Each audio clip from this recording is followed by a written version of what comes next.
하나님 말씀은 누가복음 4장 1절에서 13절까지의 말씀입니다. 신약 성경 제가 가진 성경으로는 93쪽 누가복음 4장 1절에서 13절까지의 말씀 찾으신 줄 알고 제가 말씀을 봉독해 드리도록 하겠습니다. 예수께서 성령의 충만함을 입어 요단강에서 돌아오사 광야에서 40일 동안 성령에게 이끌리시며 마귀에게 시험을 받으시더라. 이 모든 날에 아무것도 잡수시지 아니하시니 날수가 다함에 줄이신지라. 마귀가 이르되 내가 만일 하나님의 아들이거든 이 돌들에게 명하여 떡이 되게 하라. 예수께서 대답하시되 기록된 바 사람의 떡으로만 살 것이 아니라 하였느니라. 마귀가 또 예수를 이끌고 올라가서 순식간에 천하 만국을 보이며 이르되 이 모든 권위와 그 영광을 내게 주리라. 이것은 내게 넘겨준 것이므로 내가 원하는 자에게 주노라. 그러므로 내가 만일 내게 절하면 다 내 것이 되리라. 예수께서 대답하여 이르시되 기록된 바 주 너희 하나님께 경배하고 다만 그를 섬기라 하였느니라.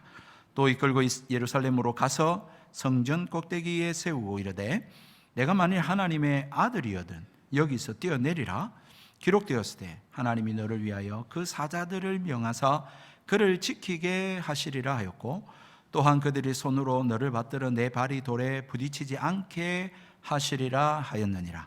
예수께서 대답하여 이르시되 주 너의 하나님을 시험하지 말라 하였느니라. 마귀가 모든 시험을 다 한 후에 얼마 동안 떠나니라. 아멘. 좌우에 인사하고 말씀 생각하겠습니다. 하나님은 살아계십니다. 하나님은 당신을 사랑하십니다. 새해 복 많이 받으십시오. 오늘 본문의 말씀은 참 매력적인 본문의 말씀입니다. 예수님께서 시험을 받으셨다 라고 하는 기막힌 내용이 기록되어 있는 말씀인데요. 이 말씀 속에는 중요한 메시지가 너무너무 많이 들어가 있습니다. 예를 들자면은 이 성경 이 13절까지 읽은 이 본문 안에 신약과 구약에 나오는 하나님의 구속사의 중요한 단어들이 여기에 다 나옵니다. 다 나옵니다. 예를 들자면 하나님이 나오죠. 뿐만 아니라 예수님이 나오고요. 그리고 성령님도 나옵니다. 그리고 40일이라고 하는 숫자도 나오고, 그리고 마귀도 나오고, 그리고 시험도 나오고, 또 예루살렘이라고 하는 도시도 나오고, 또 광야라고 하는 단어 등 여러분 신약과 구약의 중요한 이 하나님의 구속 역사의 중요한 단어들이 다 등장하고 압축되어 있다라고 하는 사실을 우리는 볼 수 있는 것이죠. 또 특별히 오늘 본문의 말씀을 통해서 우리가 참 주목하게 만드는 것이 있는데요. 그것은 다름 아니라 어떻게 하나님의 아들이신 예수께서 마귀에게 시험을 받을 수 있는가? 라고 하는 문제라고 하는 것입니다. 예수님께서 세례 요한에게 세례를 받으실 때도 그랬지만 왜 어떻게 해서 하나님의 아들이 죄인들이 받는 세례를 받으셔야 했을까? 그렇지 않습니까? 왜 죄인들이 인간들이 받는 세례를 예수님이 왜 받으신가? 뿐만 아니라 왜 하나님의 아들이신 예수님이 인간들이 당하는 그 마귀의 시험을 지금 받고 있는가?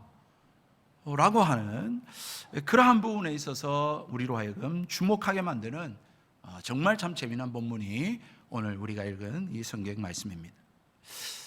여기에 마귀 하니까 마치 이렇게 듣는 분이 계신 것 같아요. 전설이나 신화나 동화 같은 그런 재미난 이야기로 들으시고 또는 이 말씀에 대해서 그렇게 가볍게 받아들이고 생각하시는 분들이 계셔서 말씀을 드립니다만 여러분이 믿든지 아니 믿든지 여러분들이 인정하든지 인정하지 않든지 여러분 영적인 세계와 그 실체는 분명히 존재합니다. 제가 중고등부 사역을 할 때입니다. 중고등부 아이들이 저한테 이렇게 묻더군요. 목사님, 귀신이 있나요? 그렇게 묻더군요. 여러분도 어떻게 대답을 하시겠습니까? 귀신이 있을까요? 성경적 대답은 있다라고 말하고 있는 것이죠. 성경의 대답은 있다라는 것입니다. 그러나 오해하지 마시고 착각하지 마실 것은 처녀 귀신, 총각 귀신, 내 다리 내놔라라고 하는 귀신은 아닙니다, 여러분. 그것은 현대의 여러분 TV나 영화나 이 미디어가 만든 이 귀신을 변질시킨 것이죠. 사실적으로는 이 영적인 존재이기 때문에 어떤 형상으로 나타난다 할지라도 그 실체는 하나님께서 만드신 영적 피조물로서 하나님께 불순종하고 불신앙하여 하나님을 떠난 타락한 범죄한 악한 영들이라고 하는 사실인 것입니다. 그래서 기독교인들조차도 이 마귀와 귀신에 대해서 검은 한 어떤 실체가 나타나가지고 삼지창을 들고 그렇게 우리 가운데 나타날 것처럼 그렇게 생각하고 떠올립니다. 그러나 마귀 혹은 이 사탄이라고 부르는 이 존재를 우두머리로 해서 이 악한 영들이 오늘날 우리에게 혐오스러운 모습으로 나타나서 우리를 시험하거나 급박한다고 생각하면 큰 착각이고 오산입니다. 고린도후서 11장 4절의 말씀에 이것은 이상한 일이 아니니라 사탄도 자기를 광명의 천사로 가장하나니 라고 그렇게 말씀을 하고 있습니다. 시커먼 물체가 여러분들 앞에 나타난다 할지라도, 삼지창 들고 나타난다 할지라도 여러분 그런 식으로 우리를 시험할 때 여러분들 그 시험에 들겠습니까? 다 무서워서 도망가든지 막 싸우든지 거부하죠. 마귀가 바보가 아닙니다. 그렇게 우리를 시험하거나 급박하지 않습니다. 창세기 3장 1절 말씀에 그런데 뱀은 여호와 하나님이 지으신 들짐승 중에 가장 간교하니라 그렇게 말씀합니다. 이 뱀의 형상으로 마귀가 나타난 것인데요. 여러분 오늘날은 뱀에 대해서 좀 호불호가 좀 갈리기는 합니다만은 성경의 강조점은 뱀의 형상에 있는 게 아니고요. 뱀의 특징이 있는데 이 뱀이 하나님이 지으신 들짐승 중에 가장 간교하다라는 데 특징이 있습니다. 여러분 이 간교하다라고 하는 이 히브리어의 단어의 뜻은 어떤 의미냐면 매우 영리한, 매우 현명하다라는 그런 뜻을 담고 있습니다. 다시 말해서 마귀가 바보같이 여러분들 앞에 하면서 이렇게 나타나면 다 도망가고 다 거절하죠. 그렇게 시험하고 그렇게 유혹하고 우리에게 찾아오는 게 아니라 뱀같이 지혜롭게 아주 똑똑하게 여러분 우리보다 훨씬 뛰어납니다. 그렇게 우리의 연약함을 찾아오고 우리의 약점을 파고들어서 우리를 넘어뜨리고 시험하고 죄짓게 만든다라고 하는 것을 말하고 있는 거죠. 그래서 어떤 식으로 사단이 오늘날 역사하고 우리에게 찾아올까요? 요한복음 13장 2절에 이렇게 말씀합니다. 마귀가 벌써 시몬의 아들 가룟 유다의 마음에 예수를 팔려는 생각을 넣었더라. 여러분 지금 마귀가 어떻게 역사했습니까? 가룟 유다에게 예수를 팔려고 하는 생각을 마음 가운데 불어넣었다. 오늘날 마귀가 여러분들 앞에 시커먼 물체로 삼지창 들고 꼬리 달고 응 하면서 이빨 드러내고 찾아와서 그렇게 유혹하고 시험하고 죄짓게 만드는 게 아니라 여러분들의 마음에 찾아와서 불신앙하게 만들고 불순종하게 만들고 미워하게 만들고 꼴보기 싫게 만들고 싸우게 만들고 그런 마음 먹게 만들고 그런 생각 불어넣어 가지고 죄짓게 만들고 하나님 앞에 떠나게 만들더라는 것이죠. 그렇게 마귀는 지금도 역사하고 있는 거예요. 21세기 최첨단 과학시대를 산다고 합니다. 이성이 지배하는 사회를 우리는 산다고 그럽니다. 전부 다 대학 나오고 다 똑똑합니다. 그렇다고 해서 현대인들이 정말 이 영적 세계를 여러분 인정하지 않을까요? 그렇게 산다고 생각하세요? 천만의 말씀입니다. 정말로 소심하게 말이죠. 은밀하게 이 보이지 않는 영적 세계와 그 실체를 벗어나지 못하고 거기에 지배받고 영향을 받고 있는 것이 오늘 사회의 현상입니다. 여러분 2018년 2월 24일 날 영국 이코노미스트에 이런 기사가 나왔습니다. 한국에는 운세 산업이 37억 달러에 이른다. 감이 안 오시죠? 영국의 이 경제지가 우리나라 운세 산업을 여러분 약 4조에 이른다고 그렇게 전망했습니다. 그런데 이거는 사실 이제 우리 한국 그 기사에 이렇게 인용을 해서 그렇게 한 건데요. 여러분 아무 반응도 없고 이렇게 감이 안 오시죠? 4조 하니까. 여러분 우리 2021년 한국의 영화 산업이 총 매출이 1억 239억이었습니다. 우리나라 영화 산업보다도 한 3배 가까이 많습니다. 3배 이상 많습니다. 뿐만 아니라 여러분 2020년 반려동물 시장 규모가 말입니다. 여러분들 뭐 동물도 다 키우고 하시는데 2020년 반려동물 시장 규모가 3조 4천억 원이었습니다. 이 반려동물 시장보다도 훨씬 많습니다. 2020년 1월 12일 YTN에서 팩트 체크를 했습니다. 그 기사에 따르면 한국 역술인 협회에 등록된 역술인이 30만 명입니다. 무속인 단체인 대한경신연합회 무속인이 30명을 주장합니다. 이들은 여기에 초보 역술인인 그리고 비회원인들 그리고 사주 카페 등을 다 포함하면 여러분 이런 운세, 점치고 사주팔자 보고 굿하고 이런 사람들 다 합하면 약 50만에서 100만 명에 이른다라고 추산하고 있습니다. 앞서서 언급한 이 점술시장이 약 4조 원의 규모에 달한다는 것도 이 종사자들의 곱하기 연봉 이렇게 계산을 한 금액이에요. 다 정확하지 않아요. 다 맞지 않아요. 그러나 이 기사들이 말해주는 바가 뭡니까? 최첨단 과학 시대를 달리고 다 대학 나오고 이성을 다 주장하는 그런 현대를 살아간다 하지만 이 현대인들은요 자기도 모르게 은근슬쩍 여러분 영적 세계에 대해서 영적 실체에 대해서 여러분 정말 이렇게 소심한 믿음을 가지고 두려움을 가지고 그렇게 이 사회생활을 하고 있다는 사실인 거죠.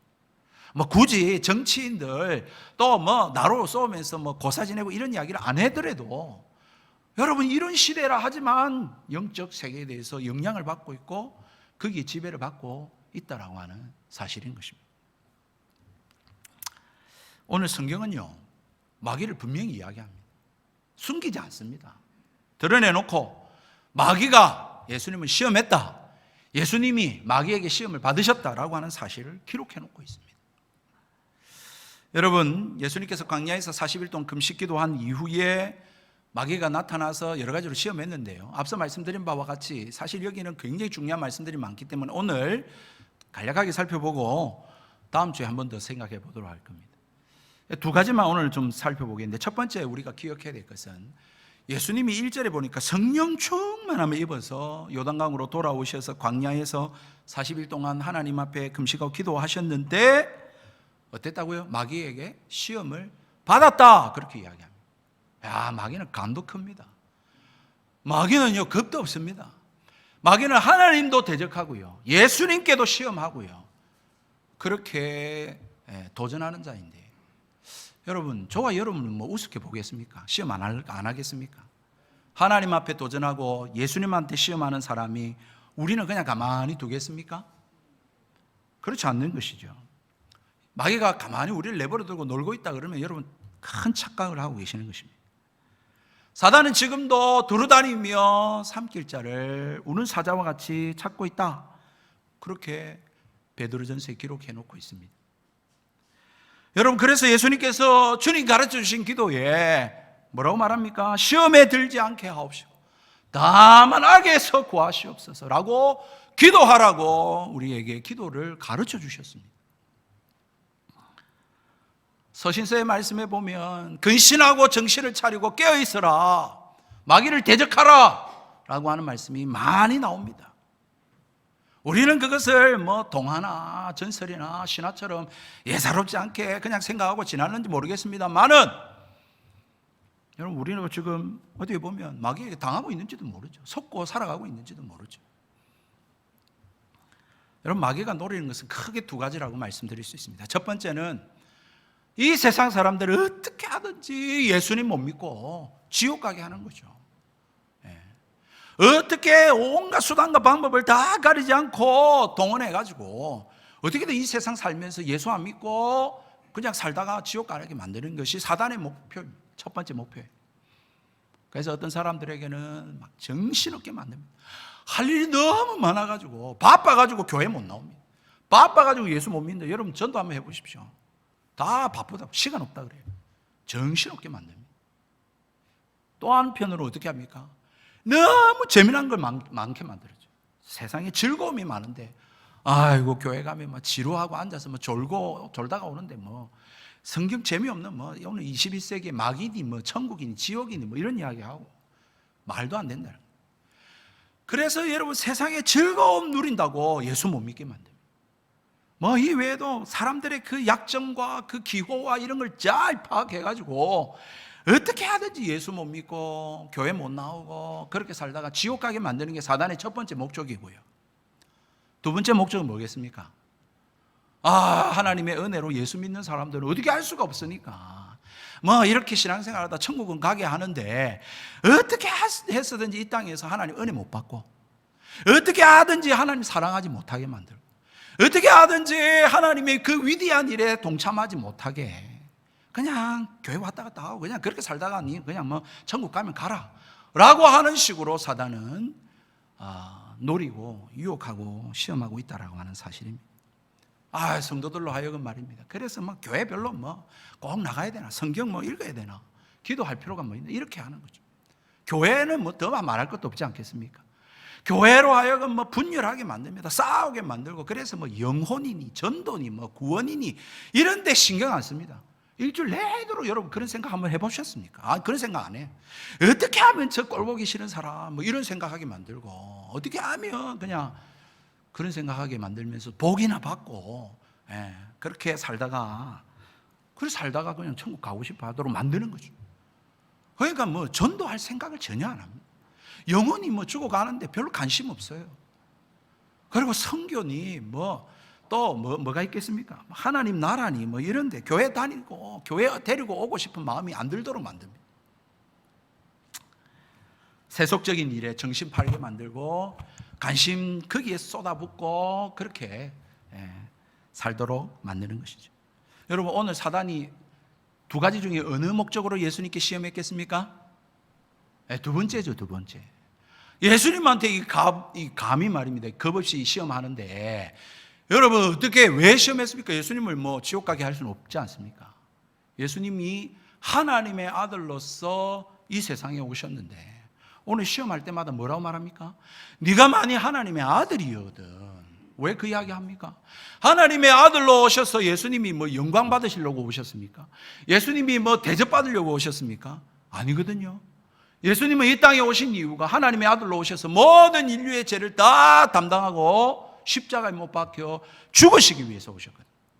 고난받으시기 위해서 오셨거든요. 섬기기 위해서 오셨거든요. 그런데 마귀는 뭐를 시험합니까? 네가 하나님의 아들이거든 돌로 떡 만들어 먹어라. 네가 하나님의 아들이거든 성전에서 뛰어내려봐라. 천사들이 다 받들지 않겠냐. 네가 하나님의 아들이거든 하면서 그래 내 자존심 내가 하나님의 아들인데 한번 보여줄게 라고 하도록 그래서 하나님이 십자가에 못 박혀 죽도록 주신 이 사명을 감당하지 못하도록 마귀는 시험하고 있는 것입니다. 예수님은 대접받고 영광받기 위해서 온 게 아니라 고난받고 십자가에 죽으시려고 오셨는데 그렇게 하지 못하도록 자존심을 건드리는 거죠. 소위 말하면 성경 본문을 여러분 오늘 잘 들여다보시면 이 광야의 말입니다.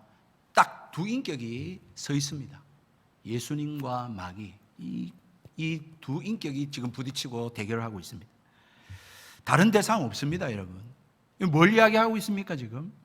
여러분 마귀가 예수님께 시험하고 예수님이 그 시험에 대응하고 그런 구조로 이 본론이 서론과 이 결론 빼고 이 본론이 그렇게 구조가 형성이 되어져 있습니다. 여기에 우리가 예수님을 믿어야 하는 이유를 분명히 전하고 있는 것이죠. 다시 말해서 이 세상에는 여러분 예수님을 믿고 예수님께 속한 사람이 있는가 하면 예수님을 믿지 않고 마귀의 다스림을 받으면서 마귀의 편에 서 있는 사람들로 나뉘어진다는 것입니다. 그 외에 가운데 지점은 없습니다. 여러분 이 세상 살면서 나는 예수님도 안 믿지만 나는 마귀도 안 믿는데 라고 하실 수 있어요. 나는 나지 라고 나는 독립적인 존재다 그렇게 주장하실 수 있는데요. 한번 생각해 보십시오. 이 세상에 여러분들이 태어나면서 여러분들이 가지고 있는 생각, 여러분들의 판단, 여러분의 기준 여러분, 그것들이 다 여러분의 독창적인 건가요? 그런 사람 아무도 없습니다, 이 세상에. 이 세상에 태어난 인간들은 누구나도 예외 없이 아버지, 부모님께 영향을 받든지, 아니면 여러분들이 어떤 쌤한테 배워서 가지고 있든지, 아니면 여러분 세상에서 보든지 듣든지 이 세상의 미디어에서 경험하든지 간에 여러분들이 이 세상 살면서 체득되어진 것으로 여러분들은 생각하고 판단하고 결정하고 그렇게 살아가는 존재들입니다. 사람은 여러분, 환경의 지배를 받는 존재요, 사회적 동물입니다. 다시 말해서 여러분들이 결코 혼자 독단적인 존재가 될 수 없고 어느 쪽에 영향을 받든지 간에 받을 수밖에 없는 존재라는 거예요. 그렇기 때문에 여러분, 우리가 예수님을 믿고 예수님을 따라서 예수님에 속한 삶을 살든지, 아니면 여러분들이 인정하든 인정하지 않든 여러분은 마귀한테 속고 있고 마귀에게 당하고 있고 마귀를 따라서 살아가고 있는 존재라는 거죠. 그렇기 때문에 예수님을 믿어야 되는 거예요. 예수님을 믿어 예수님 안에 속하고 주의 말씀을 따라 살아가는 그 삶이, 야, 이게 진짜 복이구나 하는 것을 여러분 깨닫게 되는 은혜가 임하기를 주의 이름으로 축복드립니다. 여러분, 문제는 그것만이 아니에요. 우리가 살아가는 삶의 현장도 예수님을 믿어야 되는 이유를 말해줍니다. 여러분, 지금까지 인생을 살아오면서 여러분 인생을 뭐라고 정의해 보겠습니까? 인생이 뭡니까? 이런 물어보면 여러분 뭐라고 말씀하실래요? 여러분, 어떤 사람은 인생은 소풍과 같다, 그런 이야기를 하더라고요.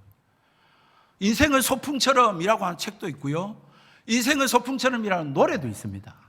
그런데 가만히 보니까 이게 그분들의 독창적인 일보다는 여러분 잘 아시다시피 이 귀천이라고 하는 시를 쓰신 이 천상병 시인의 시에서 따온 것 같습니다. 그 시를 보면 이렇습니다. 나 하늘로 돌아가리라. 새벽빛 와닿으면 쓰러지는 이슬 더불어 손에 손을 잡고, 나 하늘로 돌아가리라. 노을빛 함께 단 둘이서 기슭에서 놀다가 구름 손짓하면은 나 하늘로 돌아가리라. 아름다운 이 세상 소풍 끝내는 날 가서 아름다웠다고 말하리라. 여러분, 이 천상벽 시인은 가톨릭 신자이십니다. 1967년 동백님 사건으로 인해서 누명을 쓰고 심한 고문을 받아서 몸과 정신이 다 망가질 대로 망가진 채 그렇게 고통 가운데 사시다가 쓴 시가 이 귀천입니다. 이 귀천이라는 시를 한번 여러분 잘 한번 생각해 보시면, 묵상해 보시면, 시인은 고통하는 현실, 그 자기가 지금 신음하는 이 인생에 대해서 이 소풍이라고 아주 낭만적인 단어로 승화시켜서 표현하고 있는 것을 우리는 보게 되는 것이죠. 너무 멋있어요.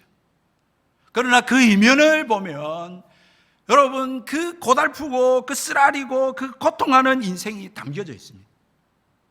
그 짧은 인생을 살다가 그렇게 소풍처럼 왔다가 간다, 아주 이렇게 씁쓸한 것이 남아져 있죠. 또한 뿐만 아니라 잘 한번 보시면 그렇게 소풍으로 표현할 수 있을 것은 그는 돌아갈 곳이 있었기 때문입니다. 자기가 돌아갈 곳 천국이 있기 때문에 나 돌아가서는 아름다웠다라고 말하리라 라고 이야기하는 것이죠. 그러니까 소풍이 되는 것이, 만약에 돌아갈 곳이 없으면 그가 어떻게 소풍이겠습니까? 여러분, 불교의 석가모니는 이 인생을 고해라고 그렇게 이야기했더라고요. 고통의 바다다, 그렇게 이야기를 했더라고요. 그런데 성경은 인생에 대해서 뭐라고 이야기할까요? 뭐 안개와 같다, 뭐 등등 많은 이야기가 있습니다만은 성경은 주로 이 인생을 광야로 비유할 때가 많이 있습니다. 오늘 성경에 예수님께서 시험을 받으신 장소도 어떤 지명이 등장하지 않고 그냥 광야다, 그렇게 묘사해 놓고 밝히고 있는 것을 보게 됩니다. 여러분, 이 광야라고 하는 게 유대 배경에서 보면 이 광야는 어떤 곳이냐면 악한 영이 존재하는 곳입니다. 이 광야에, 그래서 여러분 아사셀의 염소를 이렇게 광야로 보내거든요. 거기에 죽으라는 거예요. 그 악한 영이 거기에 있고 또 악한 영이 역사하는 곳이 광야라고 여겼습니다. 그런데 구약 성경을 보면 종종 이 광야는 악한 영과 악한 영이 역사하는 곳일 뿐만 아니라 하나님을 만나는 것이고 하나님의 음성을 듣는 곳이고 하나님을 대면하는 곳이 광야로서 성경에 종종 등장하고 있습니다. 지난번에 한번 말씀드린 바 있는데 이 광야라고 하는 단어, 이 미드바르라고 하는 이 단어가 다바르, 말씀이라는 것에서부터 파생되었다, 그렇게 말씀드렸죠. 그래서 광야에 하나님의 말씀이 임한다. 사람들이 없는 곳, 고독한 곳, 나 혼자 있을 때 그때 하나님 만나는 것이다, 그렇게 제가 말씀을 드린 적이 있습니다. 여러분, 그런 것이 또한 광야인 것이죠. 오늘 본문도 똑같습니다.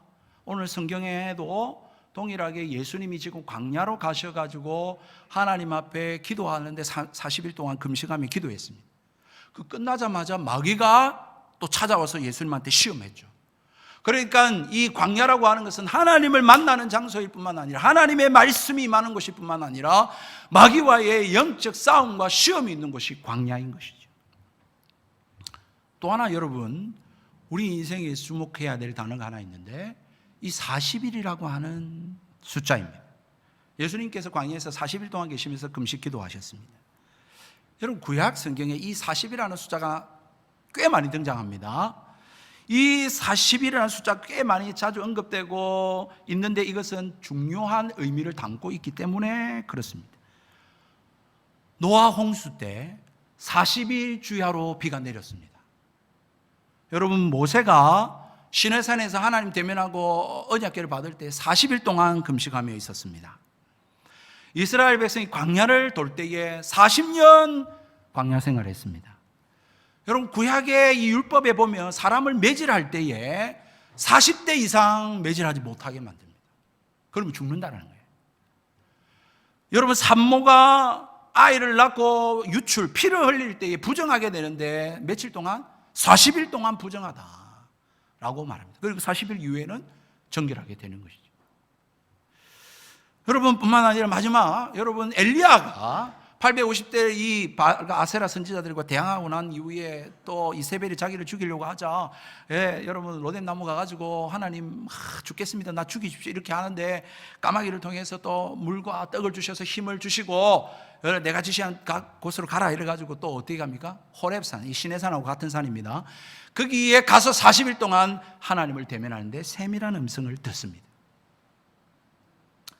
여러분, 이 구약에서 이 40일과 이 금식이라고 하는 단어가 두 군데 등장하는 것을 통해 볼 때 예수님께서 오늘 광야에서 시험 받으신 이 사건은 모세가 시내산에서 40일 동안 하나님 대면하신 사건과 또 엘리야가 호렙산에서, 시내산이죠, 하나님의 세미하신 음성을 듣는 것과 이 같은 어떤 성격을 가지고 있다는 것을 우리로 하여금 알려주고 있는 것이죠. 그걸 연상시켜주고 있어요. 종합해보면 이 40이라는 것이 유대인들에게 이 성경의 어떤 의미, 어떤 것을 상징하는 수냐?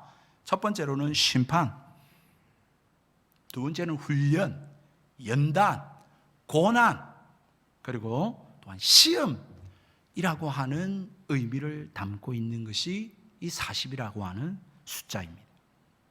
예수님께서 40일 동안 이 하나님을 대면하고 이 기도한 이후에 사단의 시험을 받으셨다라고 하는 이 사건은 그러니까 단순히 예수님이 뭐 힘이 없어가지고 그렇게 한 게 아니라 지금 구약 성경에 나타나고 있는 이 40의 그 의미들, 다시 말하면 아담이 실패하고 그래서 여러분 인간의 죄가 관영하게 되어져 가지고 노아 홍수로 심판할 수밖에 없게 된 사건 뿐만 아니라 이스라엘 백성을 출애굽시켜 놨는데 하나님을 떠나가지고 불신앙하고 불순종하고 원망하고 불평하는 그 이스라엘 백성이 광야에서 실패한 그 40년의 세월, 그것을 함축하고 있는 그 내용들이 바로 오늘 이 40일 광야에서 예수님 받으신 시험의 사건에 담겨져 있다라고 하는 사실인 것이죠.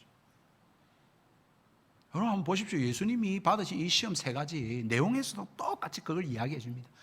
아니 이게 예수님 받을 만한 시험입니까? 이게? 이 내용을 한번 보시라. 물론 오늘 자세하게 안 볼 겁니다. 다음 주에 자세하게 한번 볼 겁니다만은 이거 예수님에게 정말 참 유치찬란한 시험들입니다. 사실 우리 연약한 인간들이 늘 넘어지는 시험이지 이건 예수님하고는 상관이 없는 시험이에요. 한번 볼까요? 여러분, 첫 번째 시험이 뭡니까? 돌을 떡으로 만들어 먹으라. 이 인간의 가장 기본적인 욕구인 먹고 사는 문제로 시험합니다. 여러분, 사람이 제일 연약한 부분, 기초적인 부분. 여러분, 예수님이 40일 동안 인간으로서 오셔서 금식을 하셨고 기도하셨기 때문에 이것이 시험거리가 될 수 있었습니다. 그런데 여러분, 이것이 인간의 가장 큰 약점인지, 하나님 앞에는 이게 시험거리. 하나님 먹고 사는 문제로 걱정하시는 분은 아니잖아요. 두 번째 시험 뭡니까? 여러분, 천하만국을 다 보여주면서 야, 내한테 절해라. 그럼 다 네 줄게. 뭘 말합니까? 이 권력으로 시험합니다. 힘으로 시험합니다. 사람이 말입니다. 먹고 사는 문제가 해결되고 나면은 그 다음 뭘 관심 갖게 되겠습니까? 예? 힘이죠, 힘. 이 힘을 갖고 싶어요, 힘을. 그래서 예수님께도 야, 너 내한테 절하면 천하만국 다 줄게. 그렇게 말한 것입니다. 세 번째로 시험은 뭐죠? 하늘에서 뛰어내리라. 그 성전 꼭대기에서 뛰어내리라. 그러면 천사가 네 받들지 않겠냐? 여러분, 예루살렘 성전에는 사람들이 제일 많은 수도입니다.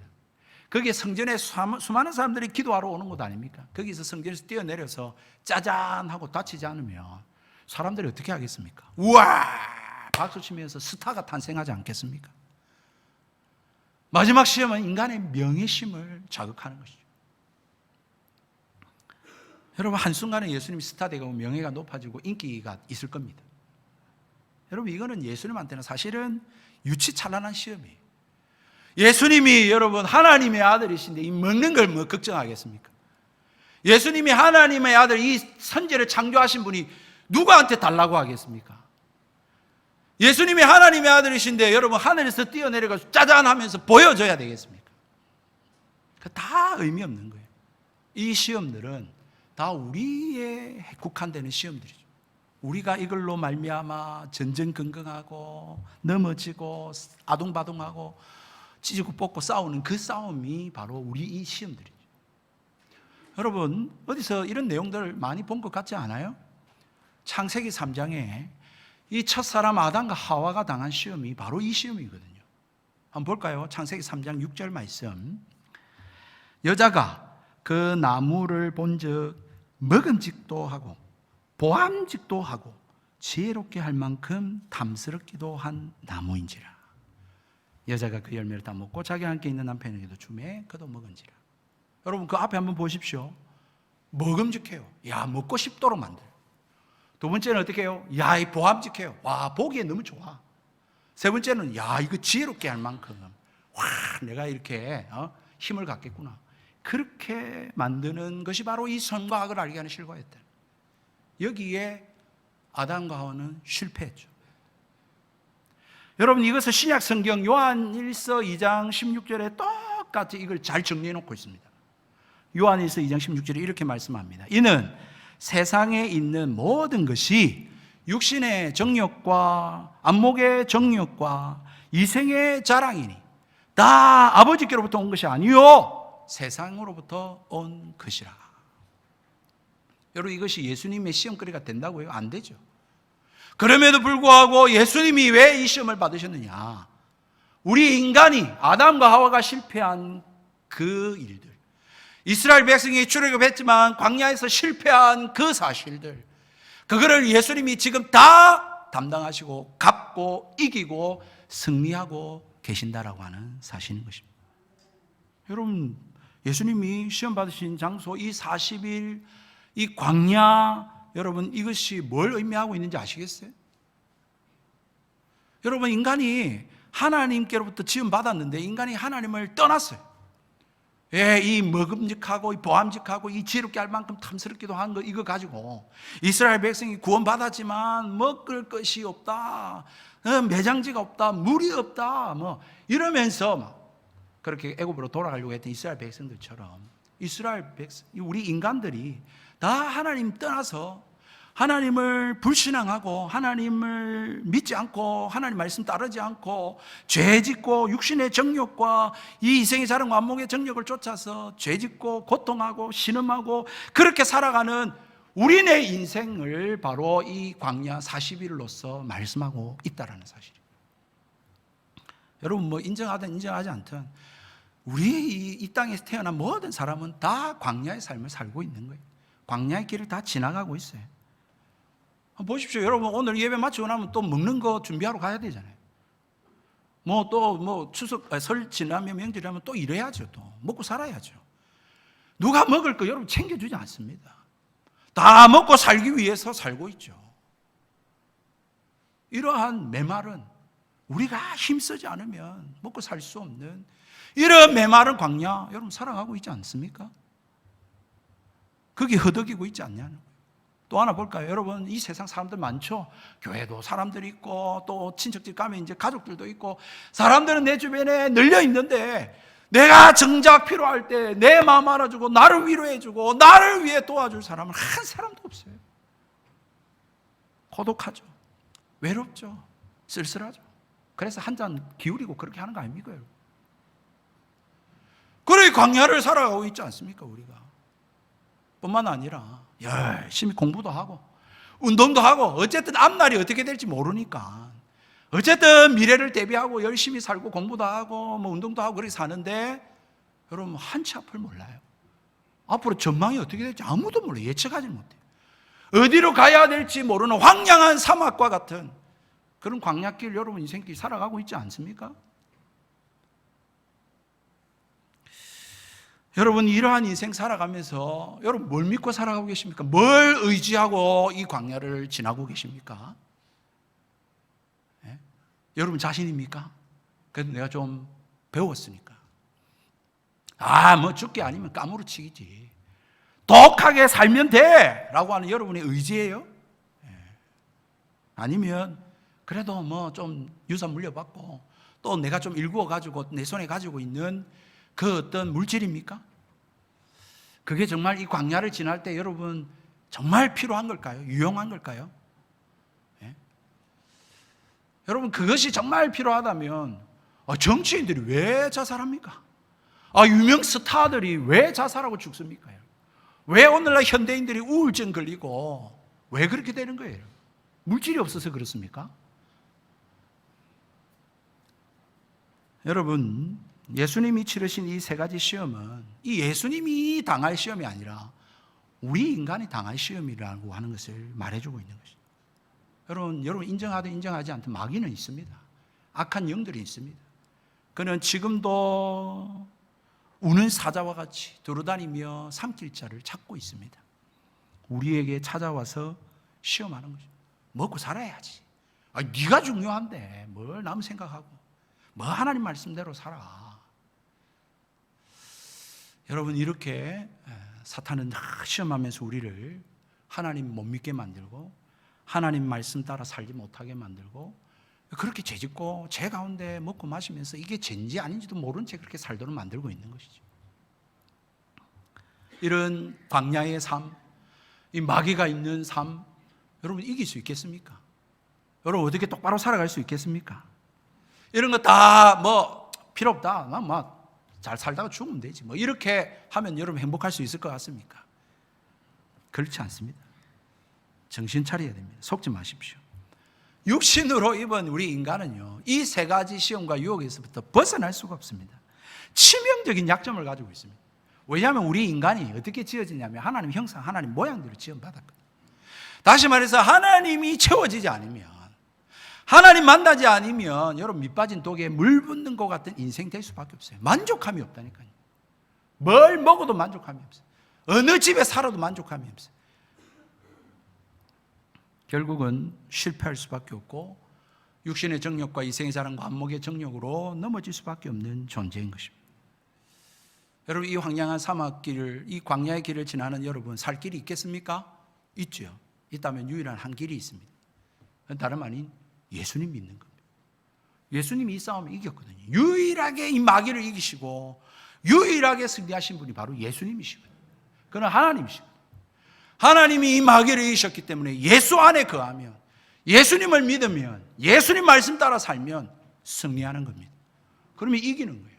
잘 살 수 있는 거예요. 행복할 수 있는 거예요. 생명 얻을 수 있는 거예요. 예수 믿는 게 뭡니까? 나 예수 믿는데요. 여러분, 그럼에도 불구하고 오늘 성경에 뭘 이야기합니까? 예수님 안에 거해야 된다. 예수님 믿고 예수님 말씀 따라 그렇게 살아가야 된다는 것을 말씀하고 있죠. 그렇지 않으면 또 내가 주인이 되어져서 내 방식으로, 내 힘으로, 내 생각으로 그렇게 살려고 할 뿐이다 라고 하는 것이죠. 사랑하는 성도 여러분, 말씀 맺겠습니다. 광야에 살아가는 성도 여러분, 두 인격이 서 있습니다. 이 두 인격 외에는 다른 존재가 없습니다. 예수님 아니면 마귀입니다. 여러분, 예수님 믿으십시오. 정말 예수님 안에 거하십시오. 예수님 따라가십시오.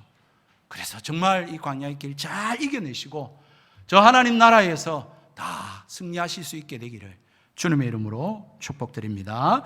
우리 함께 찬양하겠습니다. 광야를 지나